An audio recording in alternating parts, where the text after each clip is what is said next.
my term light your own path. It's derived from their song, The Gift, and it's just the lyrics wise, it's not really like the same thing, the same theme or whatever, but the chorus went, how did the chorus go? I can only like really remember it if I sing it, like, I'll stop this storm if it rains, I'll light a path far from here, I'll make your fear melt away, and the world we know disappear. And for some reason I just clung to the idea of like, light a path far from here. I just like thought the idea of like being in the dark and like casting an illumination of just like, you know, it could be like metaphorical or whatever, and that's kind of what I adopted it as, just being a metaphor for just living your own life in your own way, in spite of the influence from society, and in spite of what other people think of you and what they think is best for you. You know yourself better than anyone else, regardless of what other people, you know, want you to believe, you know, because people always think, well, you should do this and do that, because, you know, they're just going to speak from their own point of view. But always just stick to what you trust, and, you know your ambitions, know your goals, know your priorities, and, you know, you have your own form of self-analysis that you can use to, you know, like change, you know, like regardless, you know, the hardships you go through. Again, it goes back to, it harkens back to the thing that I was talking about earlier, about how you as an individual do not diminish the effect that you as a person have, the thoughts that you have as an individual, and the things that you feel, you know? The idea that you light your own path. It is a very good metaphor for the fact that you as an individual, you should value especially your own thoughts, and you should recognize how important it is to know yourself. Go along, do what you want to do. What other people want you to do is fucking irrelevant next to what you want to do. Of course, barring extreme examples of being like, you know, a sociopath, fucking psychopath who wants to just kill people arbitrarily. As long as you're not depriving others of their own rights, and you know, your rights start your rights stop where mine begin. Yeah. So long as you respect that boundary, do whatever the fuck you want. Like, well, be you. What if I'm a Nazi? You know, it's like, well, is that like fucking, you know, is that included in the phrase? I mean, as long as you're not trying to bring about the Holocaust. Hey, are you gassing Jews right now? No. Great. Are you?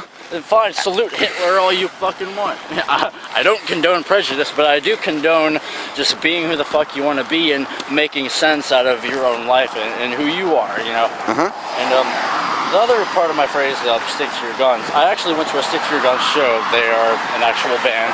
I saw them at Thrashing in 2010, and in between their songs, I remember the singer asking the crowd to repeat something along with him. And he was like, I want you to repeat after me. Fuck you, world, I define myself. And for some reason, that was just embedded into my cognizance after that. I was like, that was just like my entire philosophy. Like, if I was ever confronted with anyone having disagreements with me, if they were ever disappointed in me, if they disapproved of me, if they condemn me, if they misjudge me or whatever, that's all I'd fucking say. And it was just really empowering for me. And it just endowed me with all the courage I needed to undergo any, like, fucking task or experience or situation in my life. Just fuck you, world. I define myself. And I define myself as a biohazard, and the fact that by just being myself, I find myself sickening people just by the standards that they have.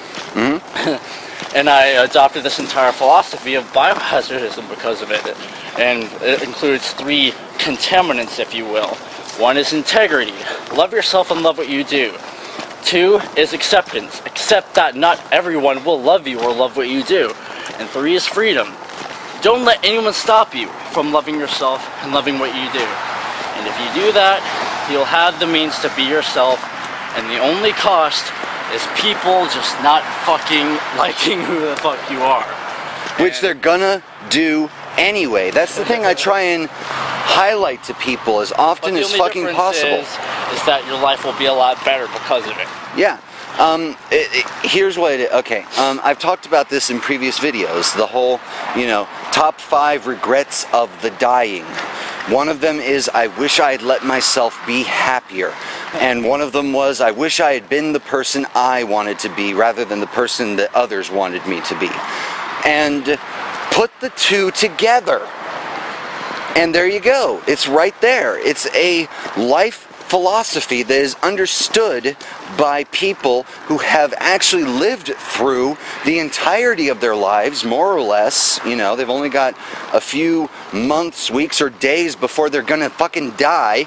They've actually lived through this, and these are the regrets they have.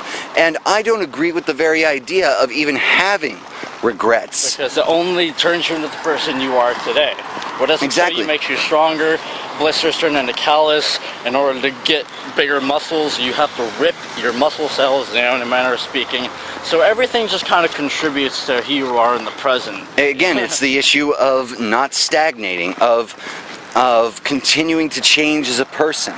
And you should work towards what you want to work towards. Do what makes you happy, and if other people don't like it, they can go get fucked by a double-decker freight train sideways. Fuck them. Who gives a fuck what they think about you? It's about what you think about you. It's about what you care about. It's your time, it's your life, it's your day. Spend it the way you fucking want to. And if you don't, then I'm sorry, but I don't feel sorry for you because you decided to waste your goddamn life. Not my fault, not my problem. I'm just here to inform you that you are wasting your life, and you shouldn't be wasting your life caring about what other people care about as opposed to caring about what you care about, because guess who you are? You, not them. What the fuck is wrong with you? Be yourself, because everyone else has already been taken. Exactly. Would you think it was born to make you happy, but being everything you be? If you were me, I'll swear as much as I motherfucking please, regardless of whether or not I appease. Well, that was just one little lyric from one of my songs. I have a tendency to spew out random lyrics at random times. Will Smith don't have to curse in his raps to sell records. Well, fuck him, and fuck you too. We just hope to liberate people from their own self-discouragement, from their own individuality, if they ever take the judgment from society way too seriously, because everyone just feels so discouraged from just being who they are and what they trust in, whether it be regards to their sexuality, faith, or lack thereof, political views, or just like your ambitions, for your career or whatever. Just like, people are going to disagree with you, but that doesn't mean that you have to disagree with yourself. I would rather love myself and have a billion people hate me than hate myself and have a billion people love me. Well, I think of myself as more valuable than my just general reputation, I'm sorry, but look at Onision's reputation amongst his fan base, and look at his reputation amongst people who actually look at who the fuck he really is. It's like, oh my god, 12-year-old girl, oh my god, I love Onision, he's so fucking sexy. Fuck that.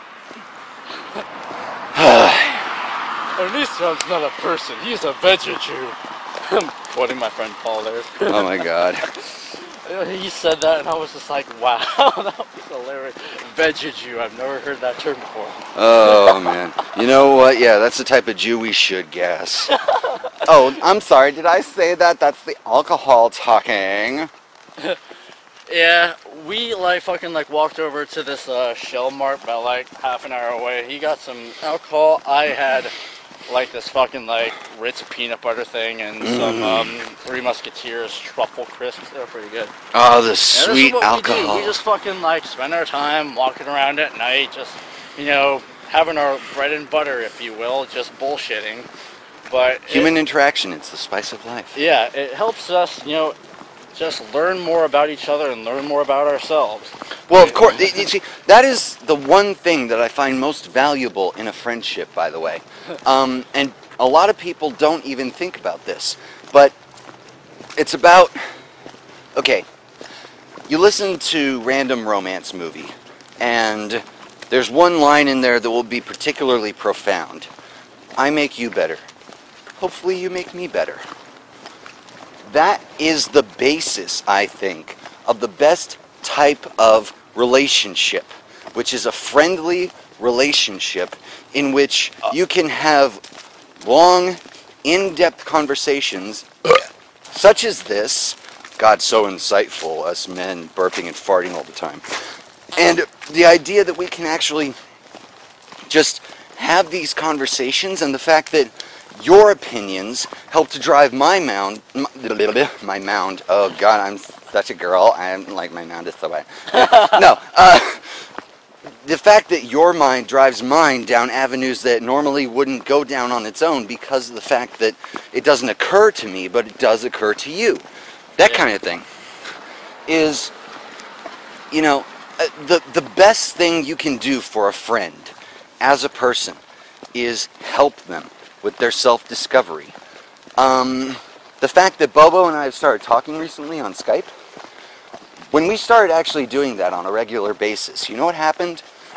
He started to realize who he really is, whereas he didn't before. As much as he is a deep, analytical person, and as much as I am, he and I make each other better. We have a symbiotic relationship through our friendship where we talk about things. I help him recognize his more emotionally internalized feelings that he doesn't recognize on his own.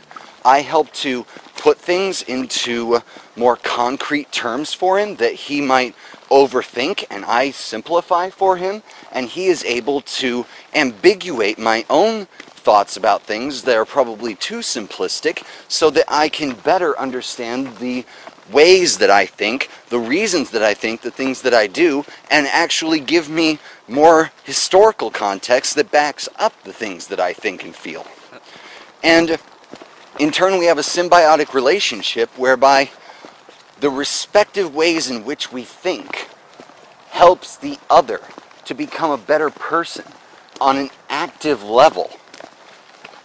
You know, he's realized that he has a lot of vanity. He wants to be pretty. He wants to be a girl who looks pretty. You know, it's just the way he feels about things.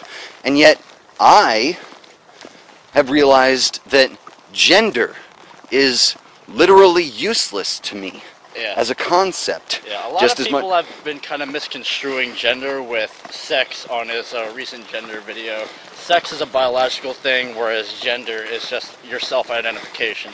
Yeah, it's okay. Simplest way of putting it. Body is to mind as sex is to gender. And because of that way of looking at things, you know, of course you get more complicated with it, with things I talked about in the previous video that the two of us recorded together, at least as it pertains to the idea of gender and the disambiguation of that language and the very idea of gender itself and how things are much more ambiguous than that. The fact is that it's based on a social construct. And anything based on a social construct is predicated upon the fallacy of appeal to majority. Or argumentum ad populum. Everybody assumes that, well, you know, everybody thinks this way and therefore that's the way it should be.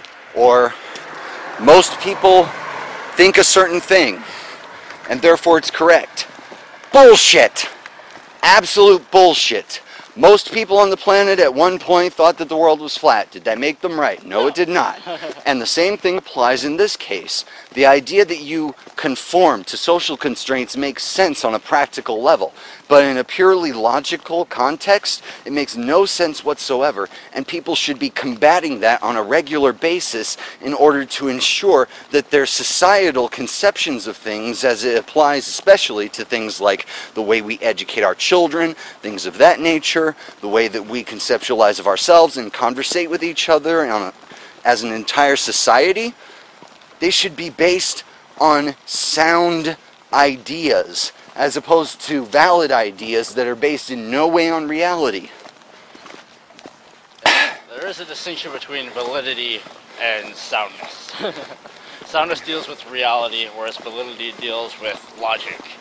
And so, yeah, you know, people in our society assume that because, well, you know, that's the way society feels about it, so that's the way I should feel about it. That's why I shit on your face. That's what gender is predicated upon.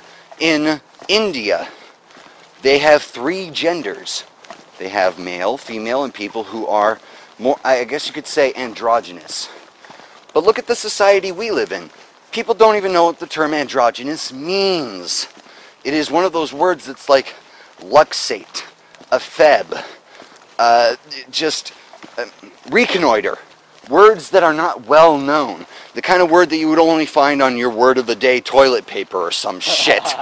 Somewhere in your Rolodex where you planned on fucking, you know, yeah, word of the day calendar, some bullshit, whatever. That's the only way you're going to learn words like androgyny, when in fact they are some of the most important words, because as androgyny pertains to gender, it is, as it pertains to sexuality, it's the equivalent of bisexual, when in fact bisexuality is literally the ubiquitous term that does in fact define almost the entirety of society, almost the entirety of our fucking species, and as it pertains to gender, androgyny does the same goddamn thing, because it's not based on your sex, it's based on your gender. It's predicated upon a societal way of viewing things, and unless you accept the paradigm of your society, it means fucking nothing. And if you do accept the paradigm of your society, you're committing a fallacy. So what the fuck? What the fuck? Yeah, everyone's a little bi. Like, for me, I guess you could say, like, I'm bi in the sense that I can look at a guy and be like, yeah, it's a fairly handsome guy. But, like, it's hard for me to find myself doing something physical or sexual with him besides, like, I don't know, hugging or whatever. And you see, and again, like I was said in the previous video, that's, there's a disambiguation of the idea of sex, of finding someone sexy, finding someone aesthetically pleasing, and finding someone to be of a sex that you are generally attracted to, finding someone to be someone with whom you could find yourself being romantic. There's so many different nuances just to the very idea of the way you may relate to other people within these varying contexts. And yet, we don't have any terms for them that actually are inclusive so far as labels that they could wear for themselves. Yeah, like for me, for the sake of calling myself heterosexual, it's just for communication purposes. Like if a bi or gay guy came up to me and asked me my sexuality, I would tell him that I am heterosexual because I wouldn't want to give him the impression that he has a chance with me. You know, it's that type of thing. Like, no, if I'm affiliated with you in any way, it's just going to be on a purely platonic basis, and I have no intention of doing anything sexual with you whatsoever. It's that type of thing. And like, also, like, you know, being straight edge, I tell people who offer me cigarettes and beer, etc., that I am straight edge, meaning I have no intention of doing any of these substances with them, when, like, in reality, you know, I take acetaminophen for headaches, and I drink, you know, coffee, which has caffeine, which is kind of a drug, or technically a drug or whatever, and yet I still call myself straight edge, because it's just for the sake of communicating to these people. Like, if I'm, like, playing at a house show with my band and everyone's fucking smoking weed, that I just don't have any intention of doing these things. So thank you very much for offering. I appreciate it very much, but no thank you. Yeah. And it's your way of summing that up in a single phrase. Yeah, so, like, literally, I, like, may not be straight edge, considering that I, you know, like, literally, it's hard for people to, like, refrain from taking any substance, like even medicine for that matter, but it's just for the sake, you know, convenience, social convenience, if you will. Mm-hmm.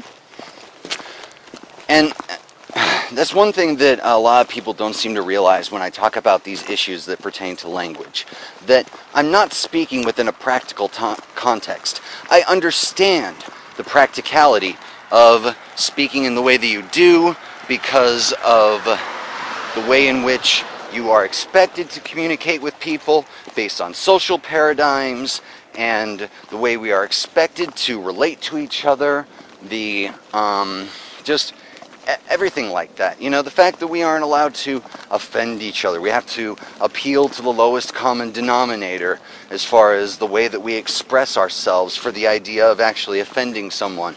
You're not allowed to assume the best of someone and assume that they're actually mature enough to handle the fact that they may be offended by some idea that you put forward.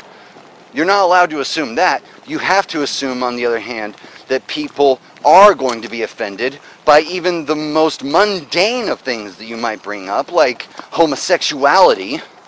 Like, oh no, I mean, something that's like prevalent in like hundreds of fucking species? No, I'm queasy about it. Oh yeah, you mean that thing that like 10% of the fucking populace is? I don't want to hear about that. Oh, I'm sorry, did you not want to hear about the brown-haired people out there? Aw, tear, grow the fuck up. Oh, you actually refer to the lady who cleans the house as the cleaning lady? Aw, tear. Aw, tear.